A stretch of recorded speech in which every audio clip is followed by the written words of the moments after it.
Hey all.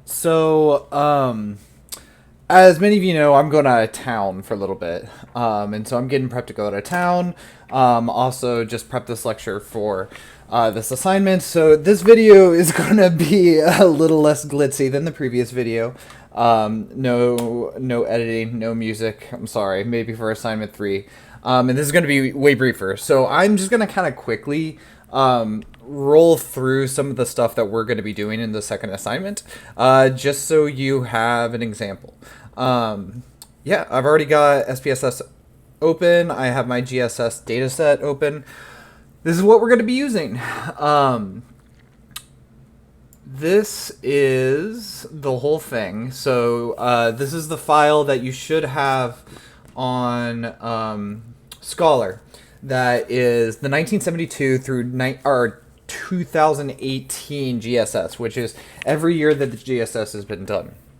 Now, the very first thing that you're going to do is you're going to test a hypothesis, a alternative and a null hypothesis that is based on viewing hours of TV per day as your dependent variable.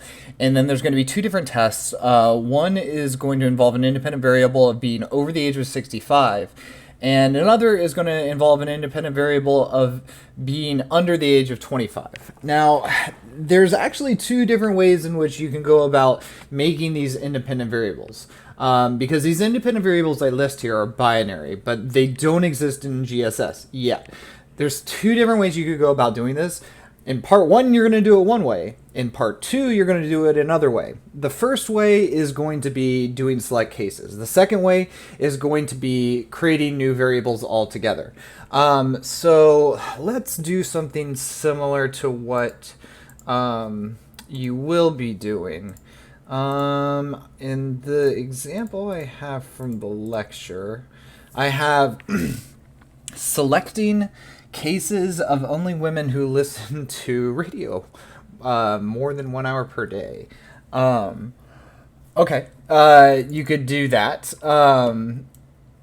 So what you are doing here is you're actually setting two different criteria for selecting your cases. So to select cases, you go to Data, Select Cases. And so you're going to get a list of variables here. This is every variable that you have. So for this, we're selecting cases that are only women, and we're selecting cases that are only women who listen to radio more than 1 hour a day. I can't remember what my initial logic was with this, but let's follow it through. So what I tend to do to find a variable quickly is I go to display variable names, and then I just start typing, and it takes me right to the variable I need. So sex is the first one. And then you're going to go condition if satisfied. Now I actually have conditions for your assignment, but we're doing something different here. So let's do actually the same thing we just did. Sex is what did I put it as? 2, because it's coded 2. So an important thing to do right off the bat is figure out what your coding is. So I previously probably should have gone to the values and looked at what female is coded as. I actually just know off the top of my head that it is coded as 2 in the GSS because it's been coded as 2 since 1972. So the next thing is radio hours. This is a continuous variable, so we're going to add that as a different criteria for selection. And then we're going to go to radio hours. Radio hours. Radio hours is greater than or equal to 1 because I know this is a continuous variable that is in hours. So I've got sex is equal to 2. I mean, greater than or equal to doesn't make sense here because it's a binary variable. There's 2 codings. And radio hours is greater than or equal to 1. Okay. We've got these conditions set on if. Syntax appears to have been run. And now you can actually confirm that you selected the cases by going to your data view. All of a sudden, every case that is not a female that listens to at least an hour worth of radio is nixed out. Although probably a lot of these cases are nixed out, not necessarily because they're women who listen to less than an hour of radio. A lot of these cases are probably nixed out because they didn't ask the radio question every year. So there's probably a lot of missing cases in this instance. But it's all good. So we've got the cases selected. We are going to now do one sample t-test. So analyze, compare means, one sample t-test. Boom. So what was the variable I used in the example?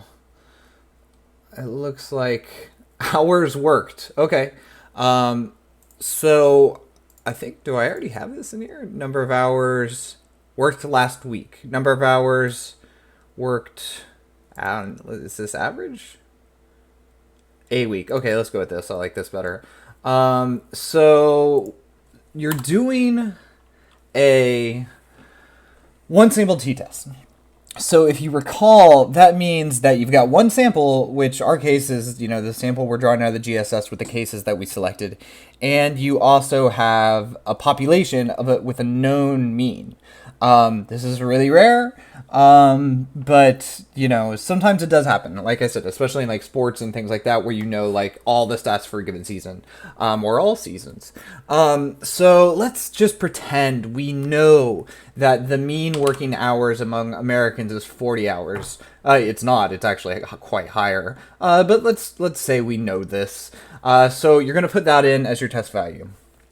Let's check the options. I went this at 95. There's a reason to put it at 90, which I'll get to in a second.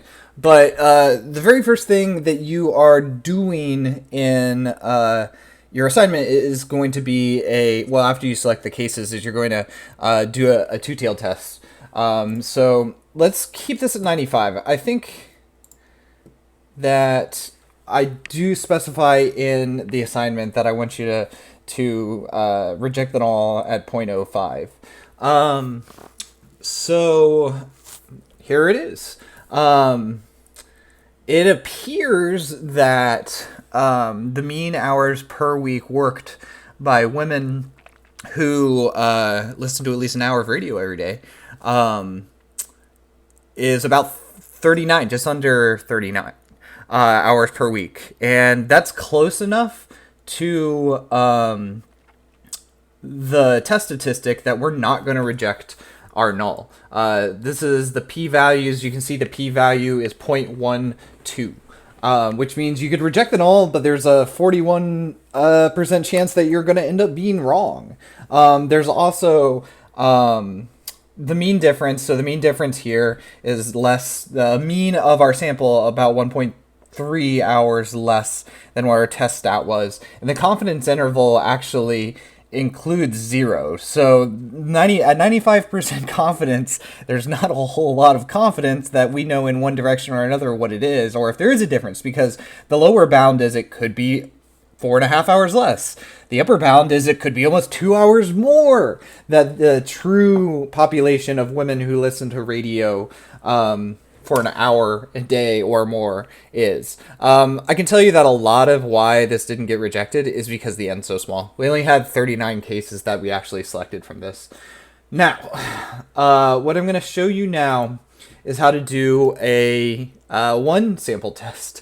This is complicated, and this also is something that kind of irks me about SPSS, I'm not going to lie. With SPSS, you can't add add-ons to do things that it doesn't do right out of the box as easily as you can Stata. One of the reasons I prefer Stata. So that being the case, SPSS doesn't do one thing it doesn't do out of the box that would be really nice if it did. But it does not do one-tailed tests. Every t-test that it gives you ends up being two-tailed. Now, that said, there is kind of a trick to do a one-tailed test. In fact, it's not kind of a trick. It's a trick that most people who do stats know, and this is what we do. So let's just do the exact same test we did. So, I mean, the output's already here. So let's say that this was a one-tailed test. You wrote your hypothesis as one-tailed. Your hypothesis would then have a directionality to it. And let's say your hypothesis or your alternative was that women who listen to at least an hour of radio a day are, on average, work less than the average American. You could have your theoretical reasons for whatever they may be, but let's say that's your hypothesis. In that case, what you actually do is you are going to go to independent samples t-test, one sample t-test once again. So compare means, one sample t-test. Let's leave the same test value. You're actually going to change your confidence interval percentage to 90 instead of 95. And the reason for this is you still have in your theoretical one-tailed test, you're still trying to do an alpha of 0.5. And so you want to shove the 5% chance that you're wrong, though, in one end of the distribution. So you basically put 5% chance on both ends, and you say that I'm only going to reject the null if both I get a significant statistic and it is the case that it's in the right direction. Now, that said, you just remember that you do this process. It's not necessarily that important that you remember why you're doing this process, but do remember that this is the process. So we got it set up. We're just going to run it again. Here's our syntax. And there's our T. The only thing that really changed is the confidence intervals. So I can tell you right now, we're not going to be able to reject this one-tailed test.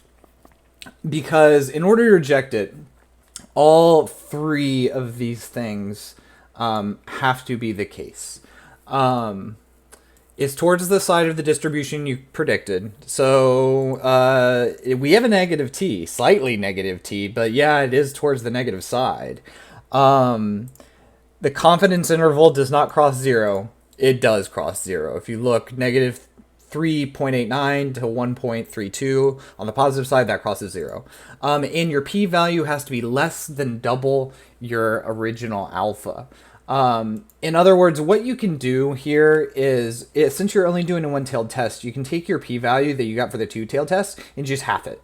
And if the half of that is, allows you to reject your null, then you can. But I can tell you that even the half of 0.412 is not going to let us at a 0.05 level, obviously. The p becomes 0.206, which, yeah, it's still not anything we can reject. But that's how you do it. Report, if you're doing a one-tailed test, report half of what the p-value shows up being. So that is how you do that. I think we can move on to the next part, because part 2 is going to involve recoding new variables from old variables. So in other words, we're going to make a new variable, but we're going to make a new variable that's going to be based on the old variable. After we do that, we're going to use that as a grouping variable to do a independent two-sample test. That's going to be based on our binary variable that we're about to create, and also a continuous variable. So what you're going to be using in your assignment is actually going to be based on parents' occupation for the variables that you're going to create. I'm going to do something a little bit different. Let's see what I did. Okay. Making a variable for people who have a certain amount of kids or more in the house. So we're going to go to transform, and we're going to recode into different variables. I actually already did this as I was putting together the lecture. So let's put that back. And so we'll make something different. let's make a variable that's a binary variable, and it is affirming or denying that an individual respondent has 3 or more kids in the household. And they actually have a variable called babies. So these are young kids. And babies variables is how many kids under the age of 6 or younger you have in the household. So we're going to start with babies. We're going to go to old variable, new variable. So I know that babies is coded as the following. It's continuous up to a point. 1 means you have 1 such kid, 2 means you have 2 such kids, 3 means you have 3, and that continues up until 8. The coding of 8, it stops being continuous. So it's kind of a semi-continuous variable because it has a hard cap. At 8, the coding of 8, it's 8 or more. So, given I know that it's coded this way, I am going to make my 1 value affirming that the person has, let's say, 3 or more kids over the age of 6. That's a lot of kids that are to be so young. So it's probably pretty rare. So range 3 through 8 is 1. So in our new variable, if it's coded 1, the person does have 3 or more kids. So you also want to account for all other variables. Values and potential outcomes. So for 2 kids, we're going to code that 0 because they don't apply to having 3 or more kids. And so there's 0 in our variable. For 1, 0. For 0 kids, 0. Now, you want to make sure that all the old values are accounted for. I know just because I'm familiar with this variable, all of them are. So, continue. Now you got to give it a name. I'm just going to call it babies 2. And so label 3 or more kids. Give your variables better names than I just did. I'm kind of tired right now. So then you click change. See it now. This says babies is going to become babies 2, or at least babies is going to create babies 2. Babies, the original babies, still there. The babies are cool. So now press OK. You'll see the syntax, and now you got a brand new variable. Yep, babies 2. Babies 2 now exists. Now to do the last thing. We're going to do our 2 sample tests. So what did I do originally?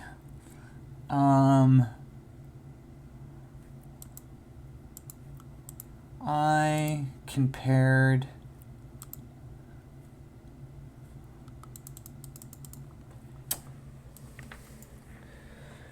hours worked. Okay, cool. That's the exact same DV we used in the other one. So, okay. So now we're going to go to compare means, independent samples t-test. Now, I'm going to get rid of my previous work. I actually already have hours work in here because I was doing the same thing. Let's go to our variable we just made. We're going to put the variable we just made in grouping variables. In our continuous variable, number of hours worked, we're going to put that in the test variable. Once we have our grouping variable defined, we're going to want to define the groups. Now, it wants you to define your groups based on the way that you coded it. You get 2 groups. I know that the first group is going to be the people coded 1, the people that do have 3 or more kids. Second group, 0. The people that doesn't apply to. The group coded 0, group 2 is going to be way larger, but group 1 is our group of interest, so we'll put it there. Confidence interval is at 95. Yep, I want at 0.05 alpha. Don't worry about missing values at this point. That's probably something we'll get to for assignment 3. Should be good. Let's do this. I don't actually know what the result's going to be. Okie dokie. So we don't have anything significant. And there's a couple reasons for that. For this, you actually get something called a Levene's test, which we may get to a little later on. This is a test of strength, and equality of variances. You don't need to worry about that at this point. You should go ahead and look at specifically equal variances assumed. Because we'll go ahead and assume that the variances are equal. There's actually a slightly different t-test procedure if the variances are different. I did kind of allude to this in class the other day. Right now, we're just kind of operating on the assumption that equal variances are assumed in every case. So our significance, our p-value is not significant, not even remotely close. We want something below 0.05. We got 0.629. And there's a couple reasons for that. First is our parents that responded. It looks like the vast majority of them worked. Of the parents responded, there wasn't that big of a difference between the two samples. The sample with less than 3 kids worked 35 and a half hours a week, and there's about a 2-hour mean difference for those with 3 kids, which is notable that there's a 2-hour mean difference. But the problem is N is so tiny, and there's only 9. And what this is telling me is the GSS probably didn't ask the babies question very frequently, and so there's probably, there's only 1,200 and change people who answer the question in general. And so if you include only the people that have more than 3 kids under the age of 6, which is like probably a pretty specific demographic. It's a really small group of people. You only get an N of 9. And so having such a small N in one of our samples, it really destroyed any possibility that we were going to be able to get a significant result, unless the mean would have to be wildly different. But even then, like with an N of 9, it's really hard to prove anything. Or at least to, reject any null. Now, that said, I think that's basically it. This has been your video. Feel free to email me while I'm away if you have questions about this assignment. Dr. Griffiths will be in class, I believe, a week from today, the day that I'm gone, and she will help you as well during your second open lab day. Enjoy your fall break, and I'll see everybody when I get back. Bye.